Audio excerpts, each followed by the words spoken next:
avec Guattari, la question des plateaux, seule la question des strates, lorsqu'il lit Foucault. Et puis, évidemment, la philosophie, je reviens à Châtelet, puisque pour Châtelet, la philosophie, elle est éminemment, c'est un terme qu'il utilise évidemment pas, mais éminemment rhizomatique, et sûrement pas verticale et généalogique. Enfin, généalogique au sens organisationnel du terme. Le lecteur, donc, se retrouve face à tous ces fragments dans la position du compositeur. Compositeur, en français, a deux sens. Compositeur s'entend au sens de l'imprimerie. Le compositeur, c'est celui qui fait la composition, avant que la numérisation arrive. La composition consiste à mettre côte à côte, à agencer des pièces de métal pour préparer la plaque d'impression. Donc ce métier-là, c'est compositeur. Voilà. Et c'est la composition. Le compositeur, c'est également celui qui crée, qui invente, si l'on veut, un agencement, un montage de notes inédits et nouveaux composant le morceau achevé. Le compositeur Mozart, par exemple. Composition donc, et pas recomposition, car aucun tout ne préexiste à celui que, en tant que lecteur, je compose avec le matériel qu'a laissé derrière lui ce jugement esthétique qu'on a pris l'habitude de nommer Nietzsche. Donc ici, se pointe l'une des premières remarques qu'on pourrait faire, en l'occurrence, mais n'est-ce pas donner trop d'hyper-subjectivité au lecteur? Non. Sauf si la vache commence à se prendre au sérieux. Sauf si la vache commence à croire qu'elle fait autre chose que ruminer, et qu'elle pense qu'effectivement elle est en train de composer quelque chose qui était ce que Nietzsche voulait, ce que Nietzsche a pensé, ce qu'il faut penser, ce qu'on doit penser. Non, il rumine, il agence, sachant très bien que lui-même, s'il suit ce chemin-là, il va se décomposer, perdre son nom, devenir un jugement esthétique, et être lui-même digéré, ruminé, par quelqu'un qui aura peut-être comme lui le courage de prendre le nom de ce jugement esthétique. Voilà. Quelque chose comme ça, d'une... Là, pour le coup, de ce que pointe Klossowski de façon magnifique, voilà, ce qu'il appelle la folie Nietzsche. La folie Nietzsche, c'est ça, c'est pas une folie, c'est la philosophie. Enfin, pour le coup, là, je pense que personne ne l'a dit aussi bien que lui. Cette expérience de lecture, dans la thèse, je l'ai appelée vadémétécom. Obligé que je suis de penser la lecture et l'écriture séparément, en livre, dans ce cas portatif, mais qui tente de dépasser le statut fermé du livre. Alors, en fait, il s'agissait, après cette lecture, de prendre des fragments, d'agencer ces fragments, et de les agencer donc dans une sorte de tout pratique qui existe aussi à la fin du livre, où on pouvait récupérer des morceaux de Nietzsche. Ceux-là ne sont pas subjectifs, ils ne sont pas objectifs non plus, ils sont par-delà subjectivité et objectivité, ils se veulent vadémétécom. En l'occurrence, ils reprennent ici une expression de Nietzsche. Il dit, Nietzsche dans un des fragments, dit vadémécom, vadétécom. Donc un vadémécom, vous savez ce que c'est? Un vadémécom, c'est un petit livre qui a été inventé au XVIIe, XVIe, XVIIe, qui était censé généralement donner le condensé d'une science, généralement médicale et pharmacologique, et pour être transporté partout. Ensuite, le vadémécom est devenu, il y a des vadémécoms de philosophie, de biologie, etc., où vous aviez un petit peu tout dans un ouvrage portatif. Donc vadémécom qui vient avec moi. Nietzsche dit vadémécom qui vient avec toi aussi. Donc vadémécom, vadétécom. Quoi, tu voudrais me suivre? Prends garde, prends garde. Voilà, c'est un des fragments que Nietzsche dit dans, je ne sais plus, dans les années 80, 1880. Donc voilà, j'ai recomposé une sorte de vadémétécom. Tentative certes dérisoire, car nous ne savons qu'écrire des livres, et jusqu'à ce que le capitalisme ne crève, il en sera ainsi, loin des champs des pistes aborigènes qui sont tout à la fois écriture et lecture. Donc là, je nous renvoie à Deleuze et Guattari et leur définition du capitalisme, non pas tant comme un mode de fonctionnement économique que comme un mode de construction subjective. Voilà. Mais tentatives de composition qui malgré tout tentent de ne pas lâcher la force de la rencontre, que je pourrais appeler tout autant le mythe. Je pense que si j'étais né à un autre moment, peut-être plus surréaliste, dans les années 50, un Carouche, par exemple, m'aurait tout à fait parlé sur la question du mythe et de la recherche des mythes modernes et de la façon dont ces agencements se font. C'est ici que j'arrive à l'instant sur un suspens qui reviendra éternellement et qui ne dure que le temps que durent les chimères. Le temps que durent les chimères, l'espace d'une rencontre, nécessairement. Je pense à la figure mythique du centaure, qui est la rencontre de l'homme et de l'animal. Nietzsche parle seulement à 2 ou 3 reprises du centaure. À 2 reprises dans son à une reprise dans un livre, La généalogie de la morale, à une reprise dans un fragment, dans une note qu'il écrit pour lui, à une autre reprise, dans une lettre, où il se compare au centaure.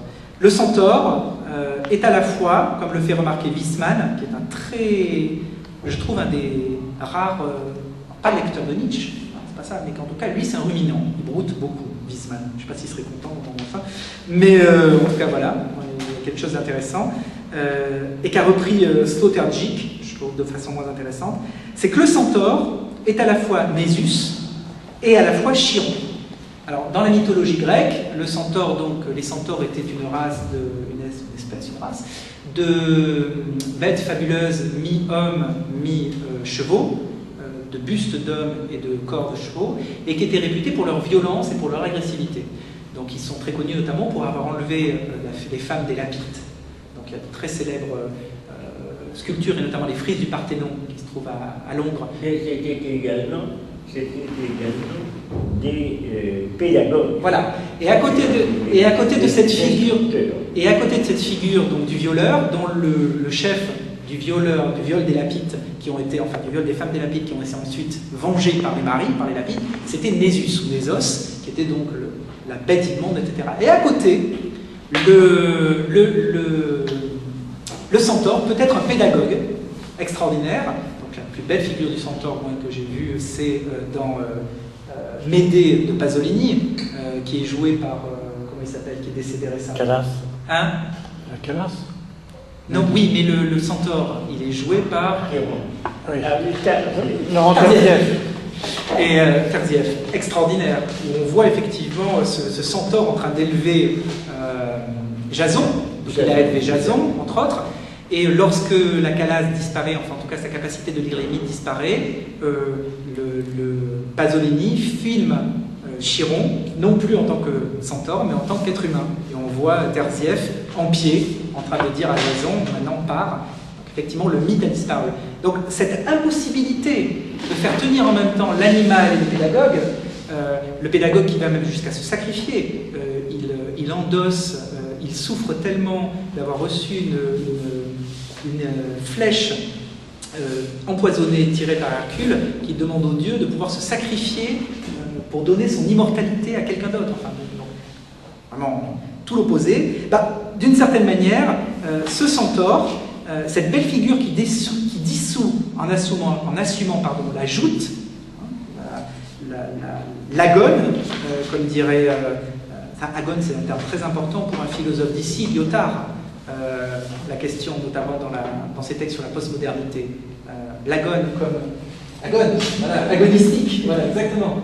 L'agone et l'agonistique. Donc la joute, la Wettkampf en allemand, qui s'oppose au combat, puisque dans la joute, dans l'agone, l'idée c'est qu'il n'y a pas de vainqueur, il ne peut pas y avoir de vainqueur. Et pourtant, il y a une issue à l'agone et à la joute. Donc ça c'est un peu compliqué à penser, très compliqué à penser, extrêmement compliqué à penser. La figure du centaure a été pour Nietzsche une façon très partielle comme ça de la penser. La bête brutale, Nésus, qui viole et massacre, Chiron, l'éducateur des héros et le médecin, belle figure qui dissout en assumant la joute, la dualité objet-sujet, écrire, lire, homme, animal, raison, folie, espace, temps, le passé, le présent. Le centaure comme une sorte de figure impossible dans sa possibilité même, car je pense qu'aucun d'entre nous ici n'a du mal à imaginer un centaure. Et pourtant cette figure est éminemment difficile à imaginer. Le centaure qui ne soumet pas une partie de son corps à l'autre, qui ne soumet pas ce Nésus à Chiron, ni Chiron à Nésus. Ses pulsions à son esprit, ses esprits à sa pulsion. Aux grandes dames comme Pascal, par exemple, qui lui pense que c'est comme ça qu'on fait de la philosophie. Ni la raison sur la folie, ni la folie sur la raison. Le mythe ne gagne pas sur un autre, c'est ça l'agone. Ni toi sur moi, ni moi sur toi, d'où le vadé métécom. Le centaure comme joute, éternelle ou plutôt éternellement répétée, dirait Deleuze, comme condition de la politique indexée au dissensus. Un autre couple pourrait être proposé, couple auquel Nietzsche pense quand il parle de centaure, celui de la philologie et de la philosophie. J'ai montré dans cette thèse comment une soumission de la philologie à la philosophie peut amener à des dérives interprétatives, comme par exemple dans le cas de l'interprétation du travail de Deleuze sur le fameux fragment sur la volonté de puissance de Diorio. Ça, je pourrais vous en dire un mot après.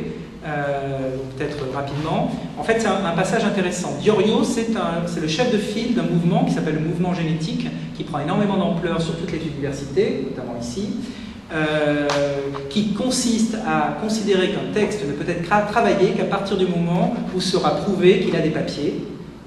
Donc il est rentré non pas en fraude sur le territoire, mais bien de façon régulière, et qu'une fois qu'il aura prouvé tout ça, on pourra commencer à réfléchir, à philosopher sur ce texte.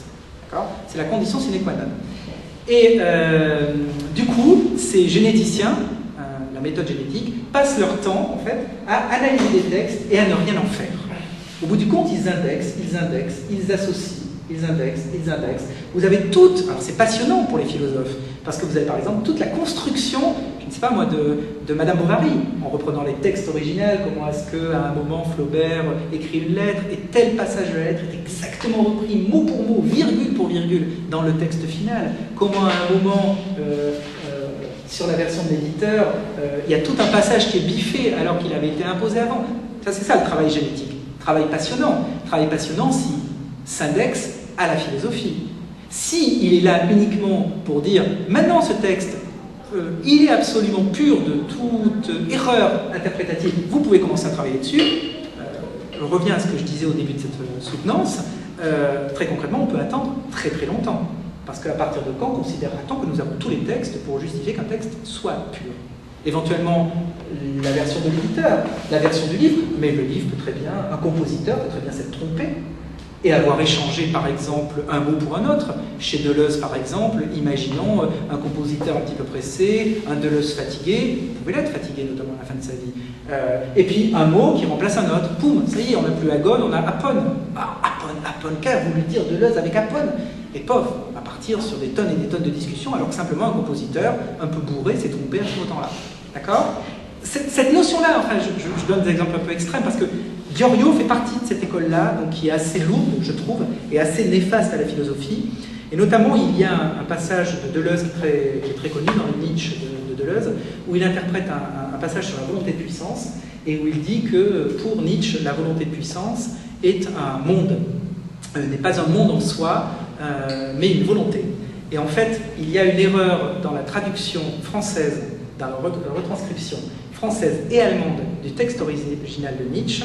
Il y a une traduction, il y a une erreur entre, alors je ne sais plus le terme, entre Welt et Well, je crois. Enfin, il y a un T et un L qui ont été remplacés.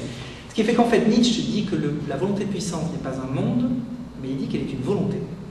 Or, Deleuze fait tout un développement en disant, en partant de ce fragment, qui dit que c'est un monde. Voilà. Je ne rentre pas dans les détails. Hein. Je le développe dans la thèse, dans le bouquin, c'est développé aussi, assez en détail. Et bien Diorio dit, à partir de là, Deleuze est un grand philosophe, certes, mais on ne peut pas considérer que sa lecture de Nietzsche est bonne. Parce qu'il s'est trompé. Pourquoi il s'est trompé? Parce que les généticiens n'avaient pas fait leur bonne affaire avant. D'accord? Ils n'avaient pas explicité que c'était un T au lieu d'un L. D'accord? Et il démonte dans un article très célèbre tout ce travail de Nietzsche en disant, ben là, voilà, ça n'a pas de sens. Alors ce qui est intéressant, c'est que du coup, moi je me suis intéressé aux deux articles, enfin au passage sur Deleuze et au texte de Diorio. Alors effectivement, Deleuze utilise un texte corrompu, puisqu'il utilisait la volonté de puissance, qui était un texte corrompu, qui était un texte effectivement agencé de façon assez en débit du bon sens et assez scandaleuse, pour plein de raisons. La vache commence à se prendre au sérieux. Sauf si la vache commence à croire qu'elle fait autre chose que ruminer, et qu'elle pense qu'effectivement elle est en train de composer quelque chose qui était ce que Nietzsche voulait, ce que Nietzsche a pensé, ce qu'il faut penser, ce qu'on doit penser. Non, il rumine, il agence, sachant très bien que lui-même, s'il suit ce chemin-là, il va se décomposer, perdre son nom, devenir un jugement. Car aucun tout ne préexiste à celui que, en tant que lecteur, je compose avec le matériel qu'a laissé derrière lui ce jugement esthétique qu'on a pris l'habitude de nommer Nietzsche. Donc ici, ce point, l'une des premières remarques qu'on pouvait faire, en l'occurrence, mais n'est-ce pas donner trop d'hyper-subjectivité au lecteur? Non. Sauf si la position consiste à mettre côte à côte, à agencer des pièces de métal pour préparer la plaque d'impression. Donc ce métier-là, c'est compositeur. Voilà. et c'est la composition. Le compositeur, c'est également celui qui crée, qui invente, si l'on veut, un agencement, un montage de notes inédits et nouveaux composant le morceau achevé. Le compositeur Mozart, par exemple. Composition donc, et pas recomposition. Avec Guattari, la question des plateaux, seule la question des strates, lorsqu'il dit Foucault. Et puis, évidemment, la philosophie, je reviens à Châtelet, puisque pour Châtelet, la philosophie, elle est éminemment, c'est un terme qu'il utilise évidemment pas, mais éminemment rhizomatique, et sûrement pas verticale et généalogique. Enfin, généalogique au sens organisationnel du terme. Le lecteur, donc, se retrouve face à tous ces fragments dans la position du compositeur. Compositeur, en français, a deux sens. Compositeur s'entend au sens de l'imprimerie. Le compositeur, c'est celui qui fait la composition, avant que la numérisation arrive. La composition